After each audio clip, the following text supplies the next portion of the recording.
Lecture number 23 है जी हमारा। आज के लेक्चर में हम होम असाइनमेंट डिस्कस करेंगे और फिर इसके बाद चैप्टर 3 में नेक्स्ट कंसेप्ट है हमारा vacation and removal of director. कल हमने कंसेप्ट पढ़ा था कि डायरेक्टर्स कैसे आते हैं कंपनी के अंदर। आज हम पढ़ेंगे डायरेक्टर्स कैसे कंपनी से जाते हैं। आज उनको निकालने की बात करेंगे, लेकिन उससे पहले प्रीवियस लेक्चर में से कोई क्वेश्चन पूछना चाहते हो पूछ लीजिए। कोई क्वेश्चन प्रीवियस लेक्चर में से पूरे कंपनी लॉ में से कोई क्वेश्चन पूछना चाहते हो पूछ लें। शाबाश। हाइब्रिड क्लास में कोई क्वेश्चन है जी? हाइब्रिड क्लास में कोई क्वेश्चन है? नहीं है तो नो कर दें। आवाज सुनाए मुझे जी। हाइब्रिड क्लास में किसी बच्चे का कोई क्वेश्चन है? अगर नहीं है तो नो कर दें जी। कोई क्वेश्चन नहीं आपका? जी जी शाबाश पूछे सर। जो उनसे डायरेक्टर बनना चाह रहा होता है उसके अपने जो से वोट होते हैं वो किधर जाते हैं?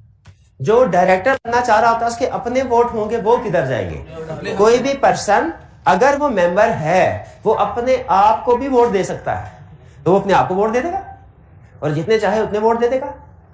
यही तो वजह है कि जो नॉमिनी डायरेक्टर अपॉइंट होते हैं ना, वो कैसे अपॉइंट होते हैं? उनको तो कंपनी के अंदर कोई मेंबर नहीं जानता होगा। जो बाजू का फेडरल गवर्नमेंट या कोई दूसरी बॉडी कॉर्पोरेट के पास अगर कंपनी के शेयर्स हैं, ठीक है, अगर एबीसी कंपनी के शेयर्स हैं XYZ के पास, XYZ लिमिटेड अपने किसी ऑफिसर को डायरेक्टर बनाना चाहते हैं एबीसी में, बना सकती है क्या? बिल्कुल। रिप्रेजेंटेटिव डायरेक्टर का या नॉमिनी डायरेक्टर का कंसेप्ट यही तो है। अब वो XYZ कंपनी का जो ऑफिसर है, अगर वो डायरेक्टर्स का इलेक्शन लड़ता है एबीसी में, तो कोई बंदा इसको जानता नहीं होगा, उसको कोई वोट देगा नहीं वोट, तो ये कैसे फिर डायरेक्टर अपॉइंट होगा? उसको वो कंपनी जो है XYZ लिमिटेड, वो कंपनी अपने वोट इसको देगी और इसका अपॉइंट होना तो कंफर्म है। कैसे कंफर्म है?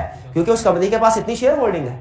अच्छा ये भी ध्यान में रखिए, किसी को नॉमिनी डायरेक्टर अपॉइंट करने के लिए अच्छे खासे शेयर्स की तादाद होना जरूरी है। ये नहीं है कोई एक कंपनी किसी दूसरी कंपनी के सिर्फ 10 शेयर खरीद ले तो डायरेक्टर अपॉइंट कर देगी। नहीं, उसके पास वोटिंग उतनी वोटिंग होनी चाहिए जो रिक्वायर्ड शेयर होल्डिंग का इंडिविजुअल कंसेप्ट पड़ा था ना, उतनी ही शेयर होल्डिंग उसके पास भी होनी चाहिए, तभी तो वो उसको डायरेक्टर अपॉइंट कर सकेगी। ठीक है। 10% सब्सटेंशियल एक्वायरर वाले केस में नहीं है, 10% हमारा फ्रेश इलेक्शन वाले केस में, वो उसमें सॉरी डायरेक्ट इनवैलिड वाले में। ठीक है, फ्रेश इलेक्शन वाले में नहीं है। फ्रेश इलेक्शन वाले में तो उसने कहा required share holding. Fresh election वाले में परसेंटेज उसने क्यों नहीं दी पहले ये बताएं? क्योंकि ये percentage company to company vary करती है और ये परसेंटेज कैसे कैलकुलेट होती है? 100% divided by number of directors. ये चीज ध्यान में रखिएगा। तो जो 10% वाली बात है ये फ्रेश इलेक्शन में उसने डिस्कस की है या कि उसने जो इनवैलिड इलेक्शन इनवैलिड वाले, ये जहन में रखनी है आपने बात। कौन सी बात जहन में रखनी है कि 10% वाली बात कहां डिस्कस हुई है? इनवैलिड में के फ्रेश इलेक्शन में? इनवैलिड। बात समझ आ गई भाई? इसको मिक्स नहीं करना। और की क्वेश्चन?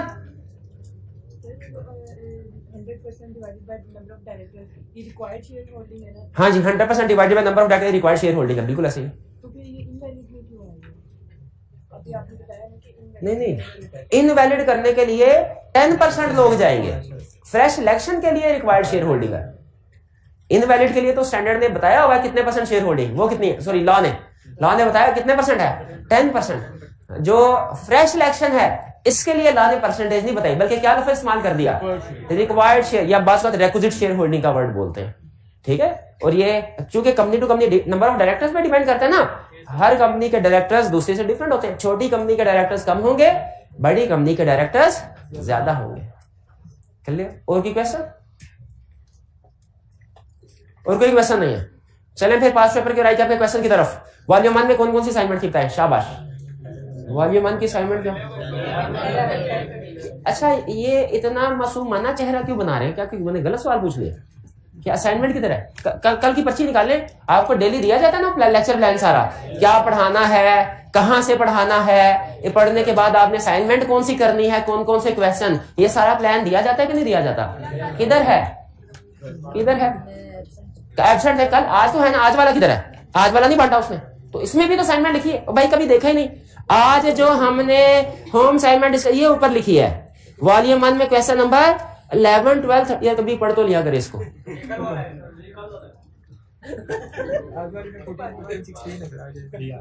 जो कल आपकी होम असाइनमेंट थी आज डिस्कस होनी है। तो 11, 12 भाई यही क्वेश्चन है ना? 11 Existing directors fix the number of directors at 8 for the next term. How directors will be elected if? अच्छा पहले तो मुझे बताइए 8 नंबर फिक्स कर दिए, क्या ये नंबर बाद में चेंज हो सकते हैं? वो कह रहा नहीं हो सकते। एक दफा number of director previous director ने डिसाइड कर लिया नंबर ऑफ डायरेक्टर्स, क्या ये चेंज हो सकते हैं? हाँ नहीं हो सकते, अनलेस एक्सेप्शन है। जब एक्सेप्शन हो वो बताना जरूरी होता है। क्या एक्सेप्शन, कब चेंज हो सकते हैं? प्राइवेट किसकी?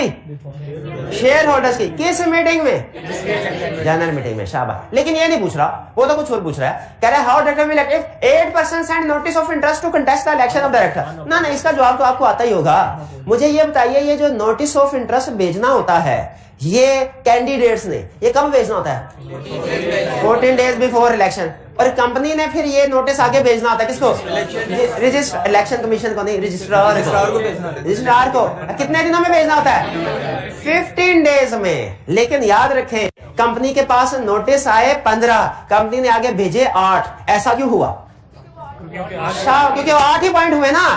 रजिस्ट्रार के पास सारे नोटिस नहीं भेजने होते, उन डायरेक्टर्स के जो पॉइंट हो गए हैं। शाबाश। तो 8% ने भेजा तो क्या होगा? कैसे इलेक्ट होंगे? अब इलेक्शन होगा? नहीं इलेक्शन होगा। इलेक्शन के बगैर सारे, इसको क्या कहते थे? Unopposed director. फिर से बोले, इसको क्या कहते थे?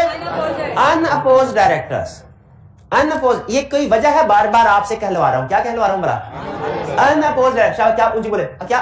शाबाश, अनअपोज्ड डायरेक्टर। सारे बार। अच्छा, 12% send notice of interest to contest the election director. अब क्या होगा? इलेक्शन होगा।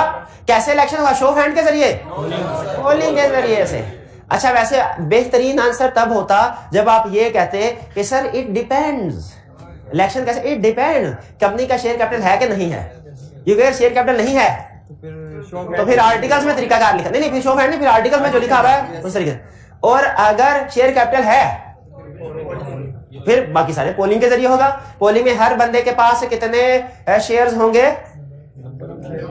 हाँ ये शाबाश। कितने? 1% कितने वोट्स होंगे? कितने वोट्स होंगे? 1 मिनट। किसको किससे मल्टीप्लाई करना है?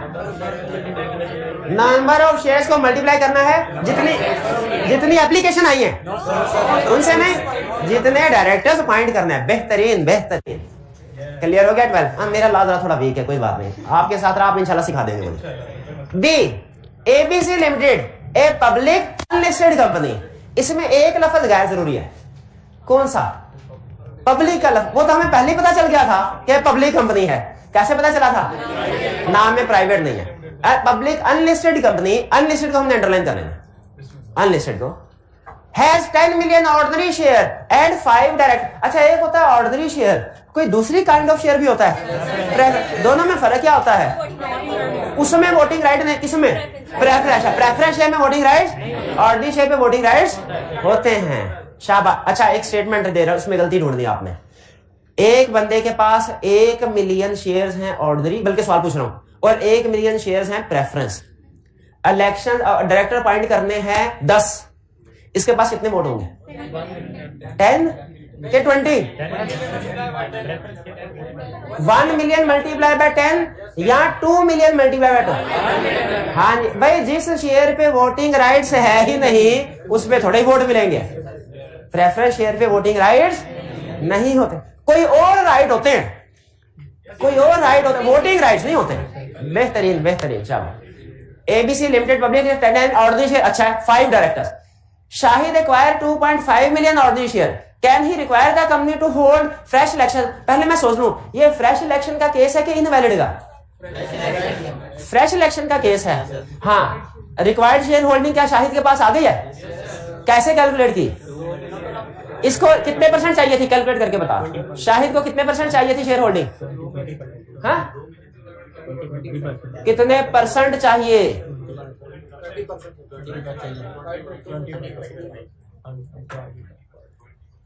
सारी क्लास बता चुकी है, वो अभी भी कोई साइंस नहीं रहा, इंजीनियरिंग। शाबाश। कितना? 20%। कैसे 20% आया? 100% डिवाइडेड बाय 5। शाहिद के पास कितने % है? 25। तो क्या शाहिद के पास रिक्वायर्ड शेयर होल्डिंग हो गई? इवन अगर एग्जैक्ट 20% होता फिर भी हो जाते हैं। तो शाहिद फ्रेश इलेक्शन के लिए ले सकता है। शाबाश। आप बताइए शाहिद को क्या करना चाहिए? स्टेप नंबर 1, वो बताएगा कंपनी को अप्लाई कंपनी को अप्लाई करेगा, रजिस्ट्रार को नहीं करेगा। रजिस्ट्रार को क्यों करेगा? रजिस्ट्रार सीधा कंपनी को अप्लाई करेगा। किसको करेगा? कंपनी को अप्लाई करेगा। कंपनी कितने दिन के अंदर प्रोसीड करेगी? प्रोसीड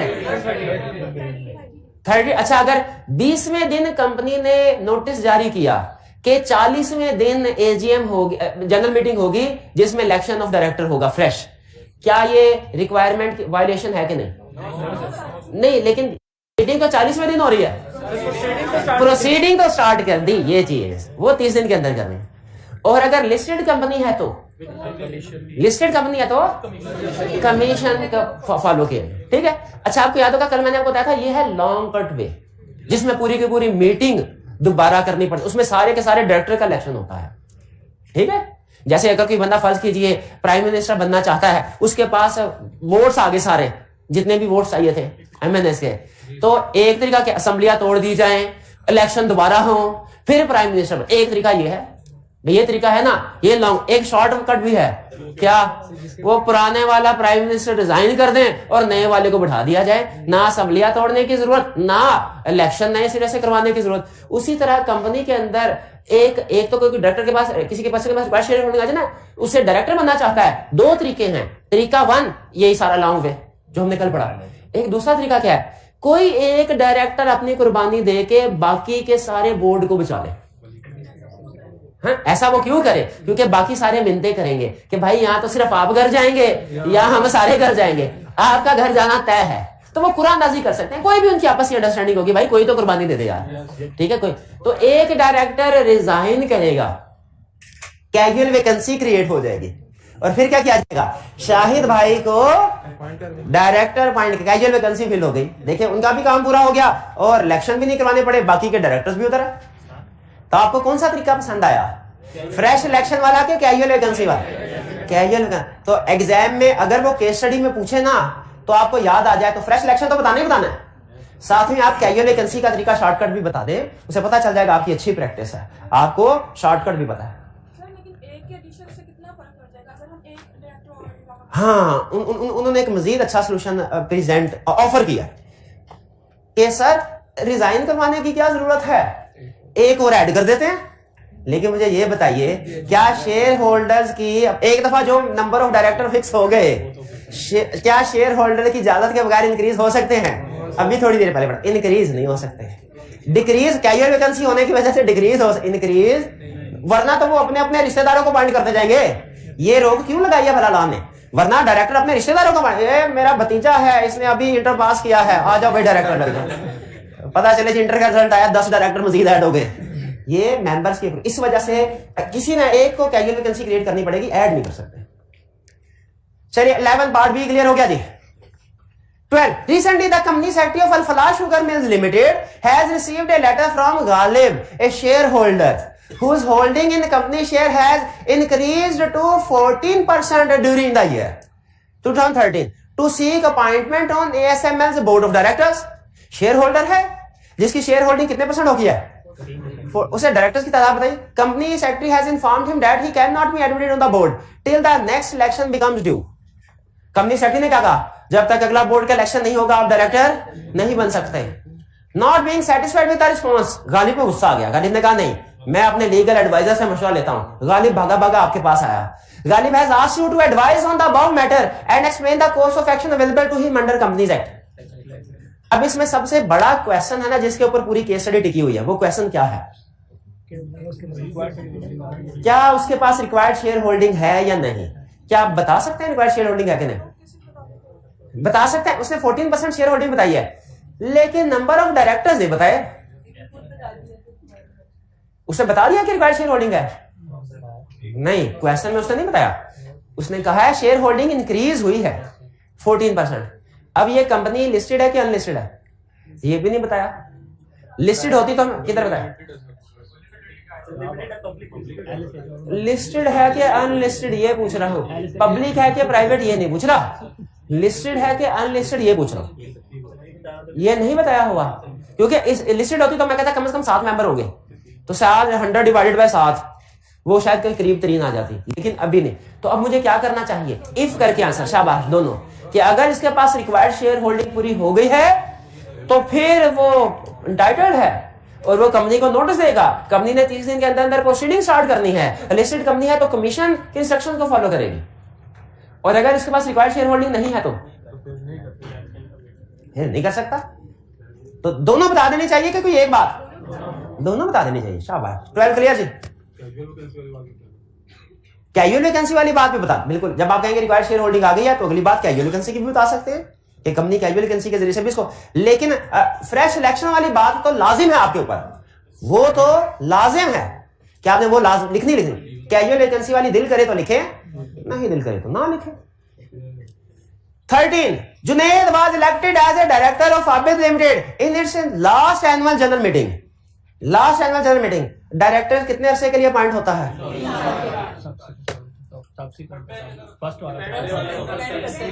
हाँ, सब्सिक्वेंट डायरेक्टर कितने अरसे के लिए अपॉइंट होता है? नहीं, ये भी इनकम्प्लीट लग रहा है मुझे। इसमें कोई शॉर्टर पीरियड भी था? किस कंपनी का? हाँ जी, लिमिटेड बाय गारंटी वाला जी।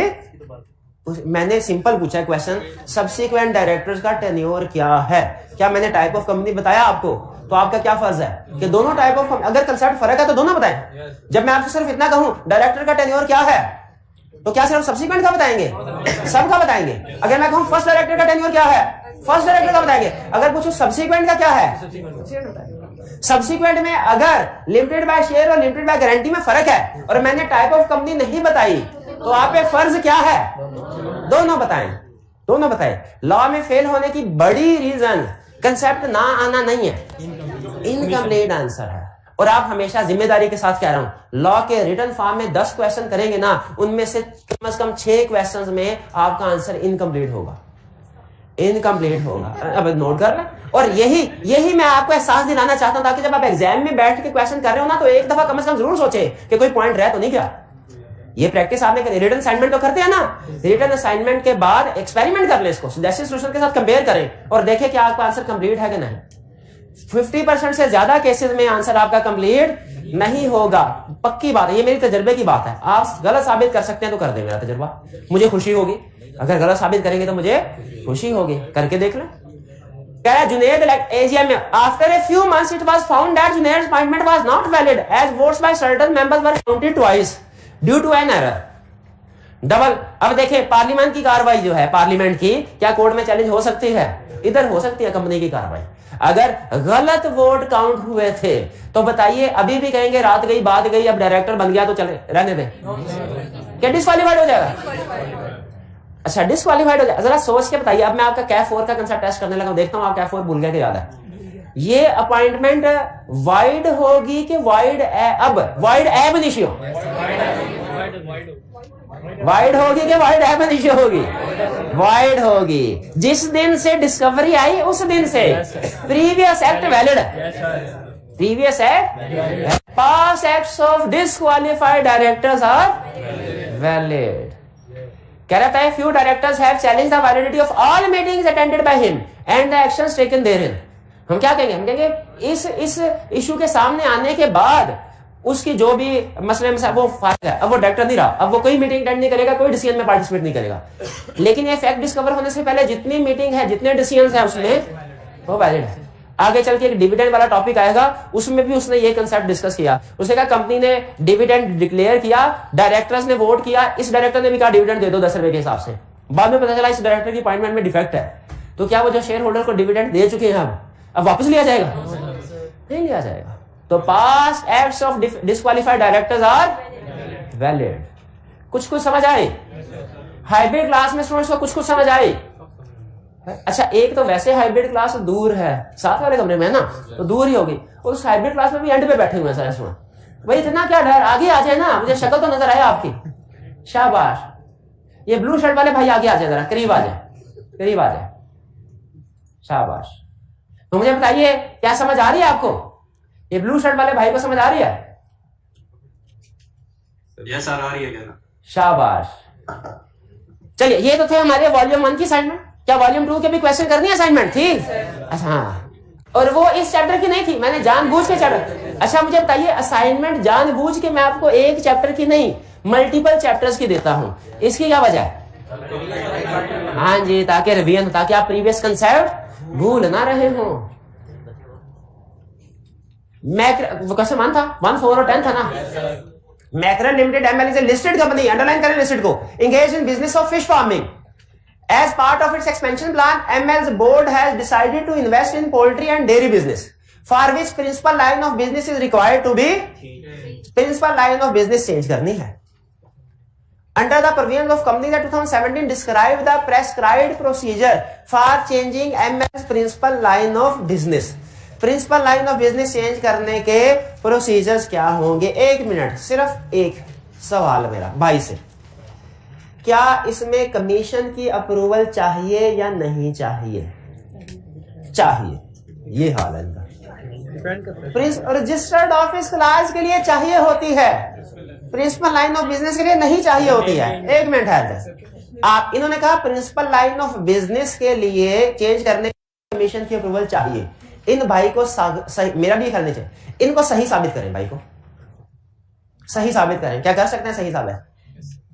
आप कर सकते हैं सही साबित भाई को। इनका प्रिंसिपल लाइन ऑफ बिजनेस के लिए कमीशन की अप्रूवल चाहिए, नहीं चाहिए?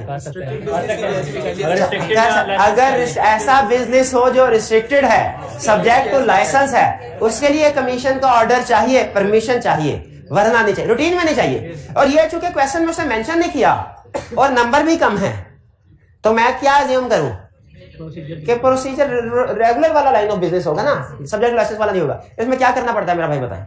Step number 1,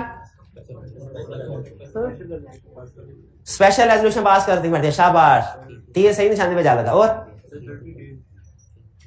with in 15 days special resolution की कॉपी रजिस्ट्रार को देनी है, और विद इन 30 डेज क्या करना है? अमेंडेड आर्टिकल्स ऑफ मेमोरेंडम की कॉपी सबमिट करवानी है। किसको? रजिस्ट्रार को, और रजिस्ट्रार उसको रजिस्टर कर देगा। अगर प्रिंसिपल लाइन ऑफ बिजनेस ऐसा है, हाँ, कंप्लेन नेम के साथ कंप्लायंस करनी। अगर प्रिंसिपल लाइन ऑफ बिजनेस से चेंज हो रहा है और नाम के साथ कंप्लाई नहीं कर रहा, तो वो भी करना पड़ेगा। क्लियर? कोई मुश्किल तो नहीं था क्वेश्चन, इजी था। Question 4, The board of directors of Sunrise Private Limited are planning to raise funds amounting to rupees 80 million from general public to meet the cost of expansion of its production capacity. Current authorized and paid up capital of company is rupees 200. यानी authorized भी 200 है और paid up भी हो चुका है, fully paid हो चुका है सारा 200, और कह रहे हैं हमें 80 मिलियन और चाहिए। 80 मिलियन क्या इशू कर सकते हैं? 80 मिलियन नहीं कर सकते। इन्हें क्या करना पड़ेगा? अल्ट्रेशन करनी पड़ेगी। मेमोरेंडम में क्या आर्टिकल में? अच्छा, आप जिससे पूछूं वहां बताएगा। मेमोरेंडम में क्या चेंज करना पड़ेगा? प्राइवेट नेम चेंज करना होगा, उसका नेम क्लास चेंज करनी होगी। नेम क्लास भी चेंज करनी होगी पहले चीज, क्योंकि ये प्राइवेट कंपनी है। और इस क्वेश्चन में सबसे अहम कंसेप्ट ये था, सबसे अहम कंसेप्ट ये नहीं था कि ऑथराइज्ड पे 200 है तो उसको बढ़ा के 280 कर दो, ना ना ना। सबसे कि प्राइवेट कंपनी है और जनरल पब्लिक से फंड इकट्ठा करना चाहते हैं, सबसे पहले इसे पब्लिक में कन्वर्ट होना पड़ेगा। तो जो चेंज करना है, स्टेप नंबर 1, मेमोरेंडम में नेम क्लास क्या, प्राइवेट का वर्ड हटाना पड़ेगा। और कौन सा लफ्ज लगाना पड़ेगा? प्राइवेट से पब्लिक बन रही है तो प्राइवेट का लफ्ज कंपनी के नाम से हटाना पड़ेगा। और कौन सा लफ्ज ऐड करना पड़ेगा? पब्लिक नहीं ऐड करना। पब्लिक कंपनी के नाम में वर्ड पब्लिक, प्राइवेट में वर्ड प्राइवेट आता है। नेम क्लास चेंज हो गया, फिर इसके बाद और क्या? रजिस्टर ऑफिस क्लास चेंज करनी है, capital class, share capital class, ठीक है। उसको क्या करना पड़ेगा? Authorised share capital at least 80 million से इंक्रीज करना पड़ेगा, at least 80 million. 2 classes change, क्या कोई और क्लास चेंज करनी है मेमोरेंडम में? आर्टिकल में कोई क्लास चेंज करनी है? कौन सी क्लास? हाँ जी, एक और रिस्ट्रिक्शन, 3 आप लिखेंगे, following restrictions must be excluded from article. और 3 रिस्ट्रिक्शंस लिखनी है, 3 रिस्ट्रिक्शन लिखनी है कि ये 3 रिस्ट्रिक्शन एक्सक्लूड कर देंगे, क्योंकि ये रिस्ट्रिक्शन आर्टिकल्स में मौजूद हो तो प्राइवेट कंपनी बनती है, और अगर आर्टिकल से निकल जाए तो पब्लिक कंपनी है। तीनों कौन कौन सी है प्राइवेट? ये भाई बताएंगे मुझे, बताए नहीं, ये भाई पीछे बैठे हैं, क्या बताए? अभी प्राइवेट कंपनी के लिए कौन सी रिस्ट्रिक्टिव कंडीशंस होती हैं? वो 3 है। क्या कौन का कंसेप्ट है ये भाई? फिर कहेंगे सदस्य से नहीं पढ़ाया। क्यों नहीं याद किया मेरे भाई ने? मेरे भाई ने क्यों नहीं याद किया? चैप्टर 1 टेस्ट भी है, इस वजह से टेस्ट की तैयारी तो करते रहे होंगे। हाँ टेस्ट भी है 1 2 दोनों का। इसका मतलब आपने टेस्ट भी तैयार नहीं किया, चैप्टर 1 नहीं किया तो चैप्टर 2 भी नहीं किया, चैप्टर 2 नहीं किया 3 भी नहीं किया। अच्छा आप बताइए कौन सी कंडीशन है restrictive condition? limits the number of members to 50, is a right to transfer its share, permit invitation to general public to subscribe। ये अच्छा कोई और चेंज करना पड़ेगा आर्टिकल्स में? एक तो सबसे अहम चेंज यही है, 3 कंडीशन उड़ा देंगे। मिनिमम नंबर ऑफ मेंबर्स को चेंज करना पड़ेगा, मिनिमम नंबर ऑफ डायरेक्टर्स को भी चेंज करना पड़ेगा, क्योंकि वो प्राइवेट के लिए नंबर कुछ और है, पब्लिक के लिए कुछ और है। भाई 4 क्लियर हो गया? तो इसमें अहम चीज क्या है? मेमोरेंडम तो चेंज हो ही रहा है, मेमोरेंडम के साथ साथ आर्टिकल भी चेंज, और आपको एक एक करके बताना है। मेमोरेंडम में ये चेंज आएगा पहला, दूसरा ये चेंज है, आर्टिकल में पहला ये चेंज है, दूसरा ये चेंज है। 4 हो गया। अब इसके बाद next 10। XYZ group is planning to shift registered office of 3 of its companies, A Limited from Lahore to Islamabad। अच्छा रिक्वायरमेंट पढ़े। They are interested to know whether it would be necessary to seek confirmation of commission in any stage of the process of this shifting. What is the provision of law in this regard? Whether confirmation of commission would be required or not। आपने बताना है conformation commission से order चाहिए या नहीं। पहला A Limited from Lahore to Islamabad, इसके लिए चाहिए। क्यों? इसके लिए मेमोरेंडम चेंज हो रहा है। B Hyderabad to Karachi, same province है, नहीं चाहिए। फ्रॉम पिशावर टू मुल्तान, इसके लिए क्योंकि प्रोविंस चेंज हो रहा है। पिशावर किसी और प्रोविंस में है, खैबर पख्तूनख्वा में, और मुल्तान किसी और प्रोविंस में। ये तो सिंपल क्वेश्चन था, क्लियर ये? चलिए, तो जब कभी मेमोरेंडम में रजिस्टर्ड ऑफिस क्लास चेंज होगी तो उसके लिए कमीशन की अप्रूवल चाहिए होती है।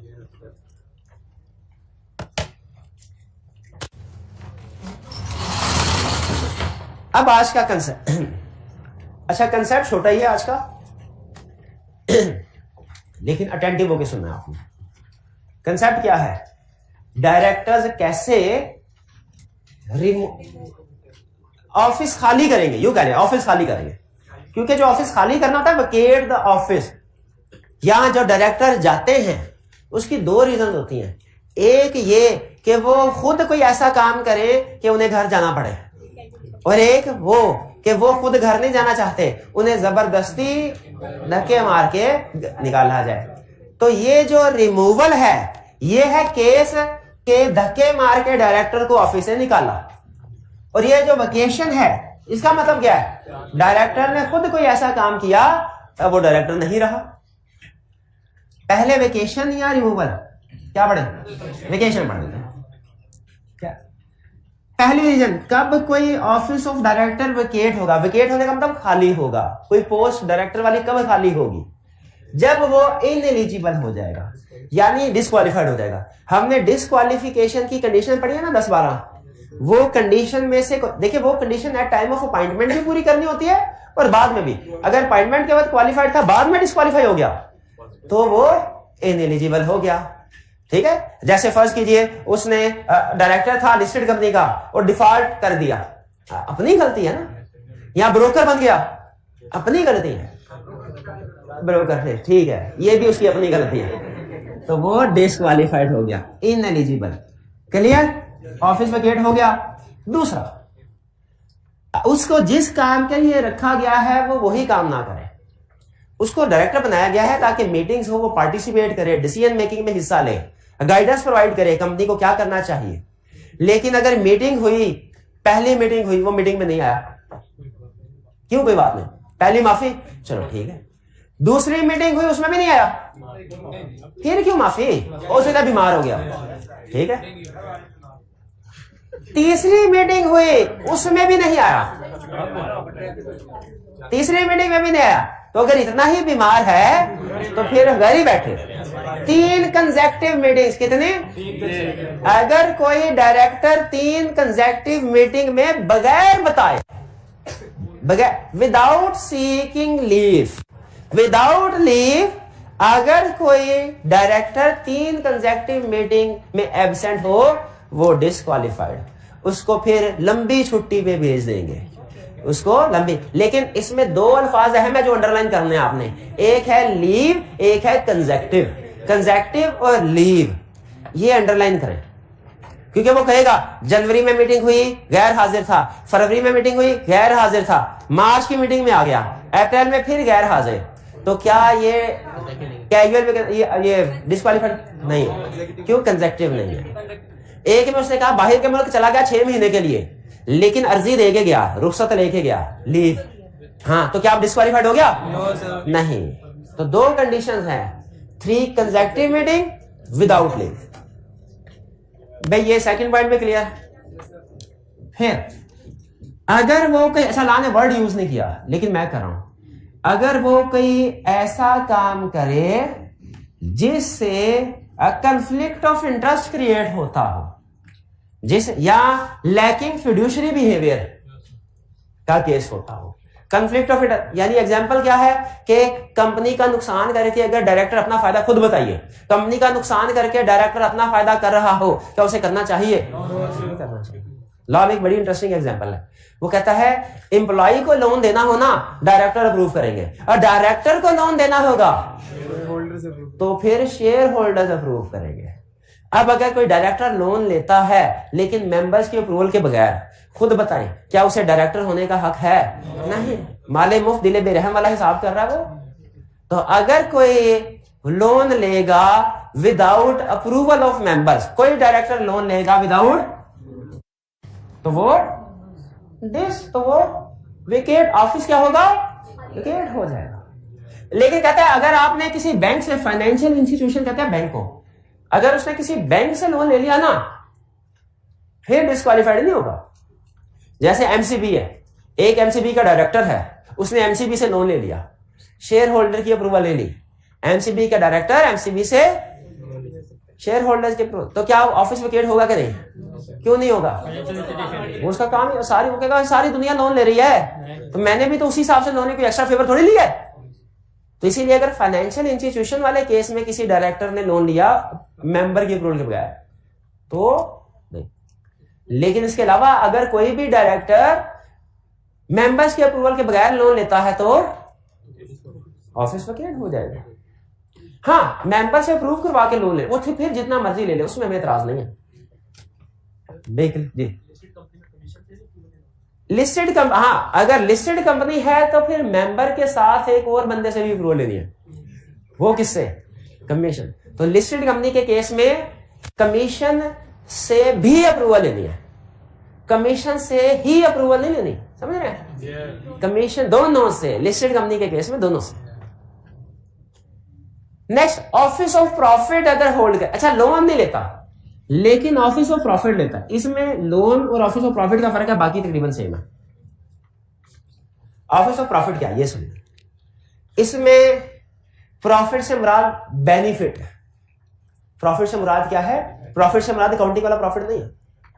अगर कोई एक बंदा, बाज़ औक़ात ना कुछ लोग ये प्रैक्टिस में काम करते भी रहे हैं, बास में वो एक पोजीशन पे रहते हुए डबल सैलरी ले रहे हैं, एक पोजीशन पे रहते हुए डबल सैलरी बाज़ औक़ात ले। वो कहता है मैं डायरेक्टर हूं, डायरेक्टर के तौर पे तो मुझे पैसे दो, लेकिन इसके अलावा मैं इलेक्ट्रीशियन भी हूं, पंखे बड़े अच्छे ठीक करता हूं, तो मुझे ऐसा करो कि बिजली का काम वो भी मेरे से ठीक करवा लो।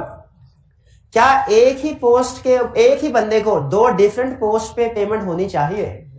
नहीं होनी। अगर काम किया ठीक है, अगर काम किया तो फिर होनी चाहिए, वरना नहीं होनी चाहिए। जैसे फर्स्ट के मुझे कॉलेज में टीचर रखा, मुझे इसकी सैलरी मिलती है पढ़ाने के लिए।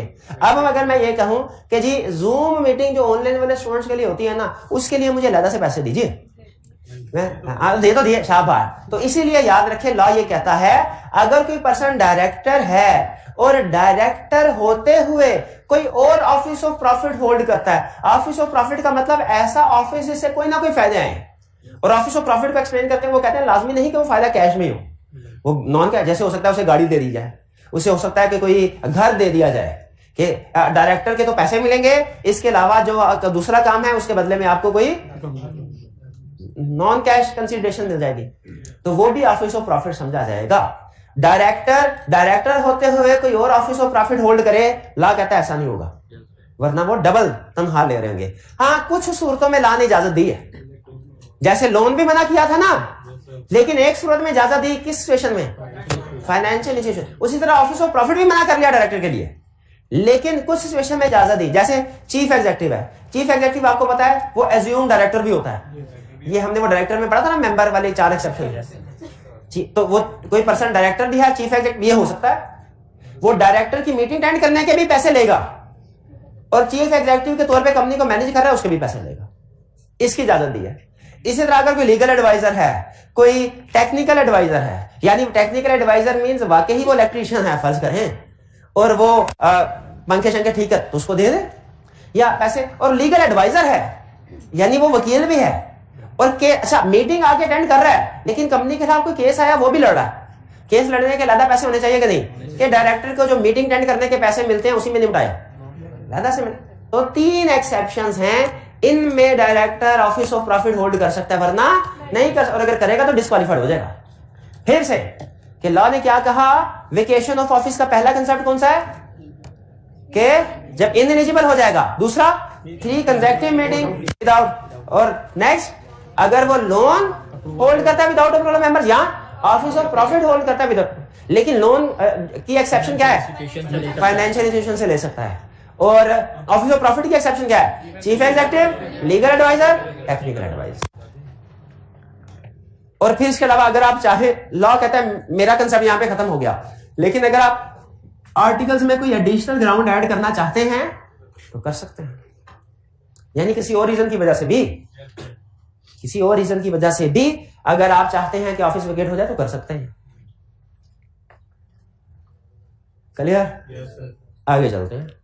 नेक्स्ट कंसेप्ट है रिमूवल। ये तो था ना खुद से ही उसने कोई काम किया जी, रिमूवल भाई होगा 3 मिनट नहीं, आपकी अगली क्लास कब है, उसमें 5 मिनट है ना।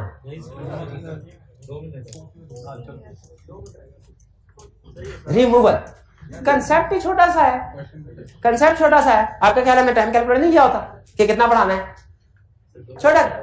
पहला रिमूवल का मतलब क्या है, रिमूवल बाय यानी मेंबर उसको हाथ से पकड़ के बाहर धक्का देंगे, डायरेक्टर खुद से नहीं जा रहा।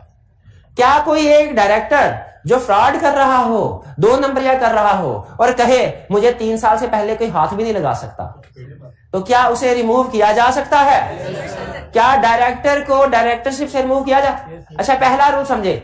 दूसरे डायरेक्टर चाहे सारे भी इकट्ठे हो जाए ना, एक कंपनी के 100 डायरेक्टर 99 डायरेक्टर इकट्ठे हो जाए, वो 100वें डायरेक्टर को निकाल नहीं सकते, क्योंकि लॉ ने एक जगह पे लिखा क्या, all directors are equal.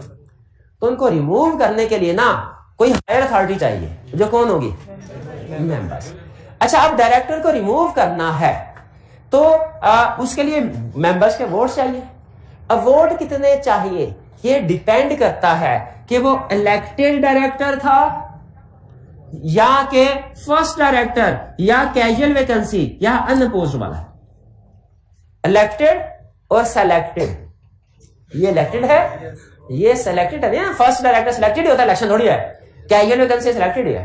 Elected director का केस है तो और कहानी है, सेलेक्टेड वाला केस है तो इलेक्टेड डायरेक्टर को रिमूव करना है, यानी जो प्रीवियस इलेक्शन में अपॉइंट हुआ है उसको रिमूव करना। अब देखें, इधर है, ये कंसेप्ट पहले सुन लें। इधर है डायरेक्टर जिसको रिमूव करने की बात हो रही है, ये चाह रहा होगा कि मुझे रिमूव ना किया जाए। दूसरी तरफ मेंबर है जो उसको रिमूव करना चाहते हैं। अब ये कंसेप्ट लॉ ने जो है ना रिमूवल वाला, ये मेंबर के पॉइंट ऑफ व्यू से नहीं बताया, यानी लॉ ने ये नहीं बताया कि मेंबर्स को कितने वोट चाहिए उसको रिमूव करने के लिए, ये नहीं बताया, बल्कि ये कंसेप्ट अपोजिट वे में बताया। कैसे कि डायरेक्टर को, इस वाले डायरेक्टर को कितने वोट चाहिए अपनी सीट बचाने के लिए। कंसेप्ट समझ आ रहा है? समझ कह रहे हैं हम, डायरेक्टर को निकालना है, क्या करें, वोटिंग के जरिए निकलेगा। अब असूली तौर पे सीधा कंसेप्ट ये होता कि लॉ कहता कि मेंबर्स अगर इतने वोट आ जाए तो डायरेक्टर रिमूव, लेकिन लॉ ने ऐसे नहीं बताया, उल्टे तरीके से बताया। कैसे कि उस डायरेक्टर को बचने के लिए कितने वोट चाहिए, मेंबर को उसे मारने के लिए कितने वोट चाहिए, लॉ ने ये नहीं बताया। डायरेक्टर को बचने के लिए कितने वोट चाहिए ये बताया। और लॉ ने कहा अगर तो इलेक्टेड डायरेक्टर है और उसने उतने वोट हासिल कर लिए जितने इलेक्शन में आखिरी सक्सेसफुल कैंडिडेट ने लिए थे, तो फिर इसकी सीट बच गई। वो ABCDE वाला केस याद है, चांडियो वाला, उसमें 3 डायरेक्टर अपॉइंट हुए थे। सबसे कम जो तीसरे नंबर वाला, उसके कितने थे, 12,000। 45 जितने भी थे, एक के भी 70,000, एक के 56,000, एक के 45, फिर उसके बाद 28। तो जो 45,000 लास्ट सक्सेसफुल कैंडिडेट के पास वोट है ना, अगर वो उतने वोट ले ले फिर उसकी सीट बच जाएगी। भी समझ आ रही है कि नहीं आ रही? उसकी सीट बच जाएगी। वो जो नॉमिनी डायरेक्टर है वो तो फिर बाहर ही नहीं निकलेगा, तो उसके बाद वो कहानी लगा। पहले जनरल रूल समझ लें। इलेक्टेड डायरेक्टर वाली बात समझ आ गई। और अगर फर्स्ट डायरेक्टर कैजुअल वैकेंसी या अनअपोज्ड डायरेक्टर हो, इसके लिए फार्मूला है कि कितने वोट चाहिए बचने के लिए। इसको कितने वोट चाहिए बचने के लिए? लास्ट सक्सेसफुल कैंडिडेट को जितने चाहिए थे, जितने उसने लिए थे। ये वाला केस है, इसको कितने वोट चाहिए, इस डायरेक्टर को बचने के लिए कितने वोट चाहिए, ये फार्मूला है। फार्मूला क्या जरा सुन ले। 3 चीजें।